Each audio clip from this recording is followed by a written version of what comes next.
أعوذ بالله من الشيطان الرجيم. بسم الله الرحمن الرحيم. وإذا سألك عبادي عني فإني قريب أجيب دعوة الداع إذا دعان فليستجيبوا لي وليؤمنوا بي لعلهم يرشدون. അസ്സലാമു അലൈക്കും വറഹ്മത്തുള്ളാ. സൂറ അൽ ബഖറയിലെ 187 വചനമാണ് നാം ഇപ്പോൾ ശ്രവിച്ചത്. അതിൻ്റെ അർത്ഥം ഇപ്രകാരമാകുന്നു: എന്നെ സംബന്ധിച്ച് എൻ്റെ ദാസന്മാർ നിന്നോട് ചോദിക്കുന്ന പക്ഷം പറയുക, നിശ്ചയമായും ഞാൻ സമീപസ്ഥനാകുന്നു. പ്രാർത്ഥിക്കുന്നവൻ്റെ പ്രാർത്ഥനയ്ക്ക് ഞാൻ ഉത്തരം നൽകും. അവൻ എന്നെ വിളിച്ചു പ്രാർത്ഥിക്കുമ്പോൾ അതുകൊണ്ട് അവർ എൻ്റെ വിളിക്ക് ഉത്തരം നൽകുകയും എന്നിൽ വിശ്വസിക്കുകയും ചെയ്യട്ടെ, അവർ സന്മാർഗം പ്രാപിക്കുന്നതിന് വേണ്ടി. ഈ വചനത്തിൻ്റെ വിശദീകരണത്തിൽ ഹദ്റത്ത് മുസ്ലിം മൗഊദ് റളിയല്ലാഹു അൻഹു പറയുന്നു, ഈ വചനത്തിൽ ഇബാദി എന്ന പദം ഉപയോഗിച്ചിട്ടുണ്ട്. അതുകൊണ്ട് അർത്ഥമാക്കുന്നത് ദൈവപ്രേമികളെയാണ്. പിന്നീട് പറയുന്നു, ഞാൻ അടുത്തുണ്ട് എന്നതിൻ്റെ തെളിവ് ഇതാണ്: ഉജീബു ദഅവത ദാഇ ഇദാ ദഅൻ. വിളിക്കുന്നവൻ എന്നെ വിളിച്ചാൽ ഞാൻ അവൻ്റെ പ്രാർത്ഥനയ്ക്ക് ഉത്തരം നൽകുന്നു. ഒരാൾ പൂർണ്ണമായും പരിതാപത്തോടും ഹൃദയവേദനയോടും കൂടി എന്നോട് പ്രാർത്ഥിക്കുമ്പോൾ ഞാൻ അത് സ്വീകരിക്കുന്നു.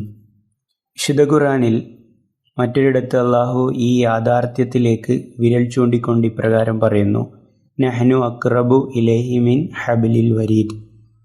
സൂറ ഖാഫിലെ ആയത്താണ്. അതിൽ അള്ളാഹു പറയുന്നത് മനുഷ്യൻ്റെ ജീവനാഡിയേക്കാൾ അടുത്താണ് അള്ളാഹു എന്നാണ്. സമീപസ്ഥൻ എന്ന പദത്തെ അള്ളാഹു വിശദീകരിച്ചിരിക്കുന്നത് ഇങ്ങനെയാണ്: ജീവനാഡിയേക്കാൾ അടുത്തായതിനാൽ ഒരാൾ നാവുകൊണ്ട് ഉച്ചരിച്ചാലും ഹൃദയത്തിൽ ആഗ്രഹിച്ചാലും അവൻ്റെ വിളി ഞാൻ കേൾക്കുന്നു. കാരണം അവനുമായുള്ള എൻ്റെ ബന്ധം അത്രമേൽ അടുത്തു നിൽക്കുന്നതാണ്. ചിലർ പറയാറുണ്ട്, ഞങ്ങൾ അങ്ങേയറ്റം വ്യാകുലതയോടെ പ്രാർത്ഥിച്ചിട്ടും അവ സ്വീകരിക്കപ്പെട്ടില്ലല്ലോ, പിന്നെ എങ്ങനെയാണ് ഈ വചനം സത്യമാകുന്നത്? ഇതിനുള്ള മറുപടി ഇതാണ്: ദാഇ, അതായത് വിളിക്കുന്നവൻ എന്നതിന് എല്ലാ പ്രാർത്ഥിക്കുന്നവരും എന്ന അർത്ഥമുണ്ടെങ്കിലും മുകളിൽ പരാമർശിച്ച സവിശേഷമായ വിളിയുദ്ദേശിക്കുന്നവരെയാണ് ഇവിടെ ഉദ്ദേശിക്കുന്നത്. അതായത് അള്ളാഹുവിനെ കണ്ടെത്തുന്നതിനായുള്ള വെമ്പലിൽ മറ്റെല്ലാം മറന്നു പോകുന്നവരും അള്ളാഹുവിൻ്റെ സാമീപ്യവും സാക്ഷാത്കാരവും മാത്രം ആഗ്രഹിക്കുന്നവരുമായ ദാസന്മാരുടെ പ്രാർത്ഥനകൾ അള്ളാഹു കേൾക്കുകയും അവർക്ക് അള്ളാഹുവിൻ്റെ സാമീപ്യത്തിൽ ഇടം നൽകുകയും ചെയ്യുന്നു എന്നതാണ് ഇതിനർത്ഥം. വിശുദ്ധ ഖുർആനിൽ മറ്റൊരു സ്ഥലത്ത് ഇതേ ആശയത്തെ സംബന്ധിച്ച് വിവരിക്കുന്നുണ്ട്. സൂറ അൻകബൂത്തിൽ അള്ളാഹു പറയുന്നുണ്ട്: വല്ലസീന ജാഹദു ഫീന ലനഹദിയനഹും സുബുലന. അതായത് നമ്മെ കണ്ടെത്തുന്നതിനായി ആര് കഠിനമായി പരിശ്രമിക്കുന്നുവോ അവർക്ക് നമ്മുടെ വഴികൾ നാം കാണിച്ചു കൊടുക്കുമെന്ന് നമ്മുടെ സത്തയെ കൊണ്ട് തന്നെ സത്യം ചെയ്യുന്നു. ഏതൊരു മതത്തിലോ ജ്ഞാനത്തിലോ ഉള്ളവനാകട്ടെ, മനുഷ്യൻ ആത്മാർത്ഥമായി പരിശ്രമിക്കുകയാണെങ്കിൽ അവന് തൻ്റെ വഴി കാണിച്ചു കൊടുക്കാൻ അള്ളാഹു തയ്യാറാണ്. അവൻ്റെ പ്രാർത്ഥന അവൻ തീർച്ചയായും കേൾക്കും. എന്നാൽ മറ്റു പ്രാർത്ഥനകളുടെ കാര്യത്തിൽ മനുഷ്യൻ്റെ നന്മകളെ കൂടി അള്ളാഹു കണക്കിലെടുക്കുന്നു. ചിലപ്പോൾ മനുഷ്യൻ ചോദിക്കുന്ന കാര്യം അവന് തന്നെ നാശമുണ്ടാക്കുന്നതാണെന്ന് അള്ളാഹുവിനറിയാം. ഉദാഹരണത്തിന്, ഒരു ജോലിക്ക് വേണ്ടി 2 പേർ അപേക്ഷിക്കുന്നു എന്ന് കരുതുക. ആ ജോലി 2 പേർക്കും ഒരേപോലെ ലഭിക്കില്ലല്ലോ. തീർച്ചയായും ഒരാൾക്കേ ആ ജോലി ലഭിക്കുകയുള്ളൂ. എന്നാൽ എത്ര വിഭജിച്ച് നൽകിയാലും ഒട്ടും കുറവ് വരാത്ത ഒരേ ഒരു സത്ത അള്ളാഹുവിൻ്റെതാണ്. ഭൗതികമായ മറ്റു വസ്തുക്കളെല്ലാം പരിമിതമാണ്. അത്തരം കാര്യങ്ങളിൽ കൂടുതൽ അർഹതയുള്ളവന് മുൻഗണന ലഭിക്കുന്നു. ഇനി അർഹതയുണ്ടെങ്കിലും തൻ്റെ വിശ്വാസിയായ ദാസന് അത് ദോഷകരമാണെങ്കിൽ അള്ളാഹു അത് നൽകില്ല. കാരണം ഒരു സുഹൃത്ത് തൻ്റെ സുഹൃത്തിനോട് എങ്ങനെ ശത്രുത കാണിക്കും?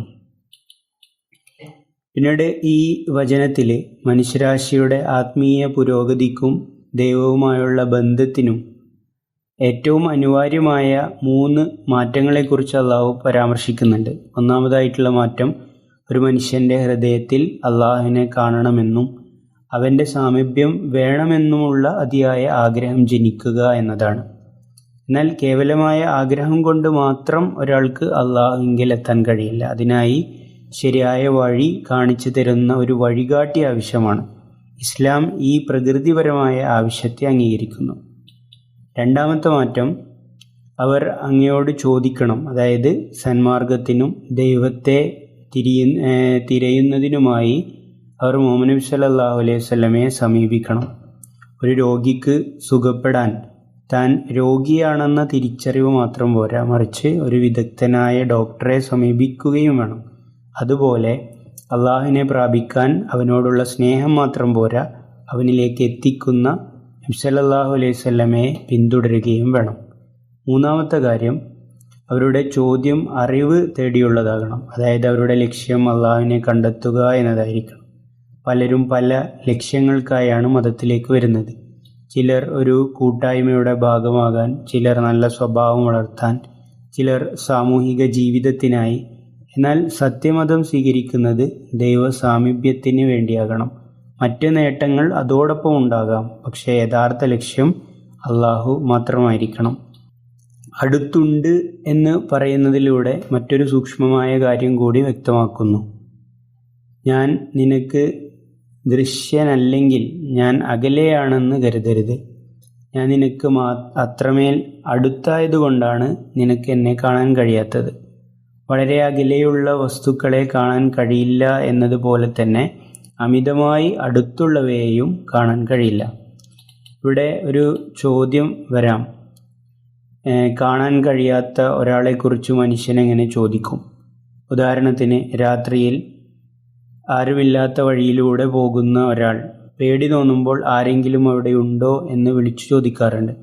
അവിടെ ആരെങ്കിലും ഉണ്ടെന്ന് കണ്ടിട്ടല്ല അവൻ വിളിക്കുന്നത്, മറിച്ച് തൻ്റെ ഏകാന്തത മാറ്റാൻ ആരെങ്കിലും ഉണ്ടെങ്കിൽ സഹായിക്കട്ടെ എന്ന പ്രതീക്ഷയിലാണ്.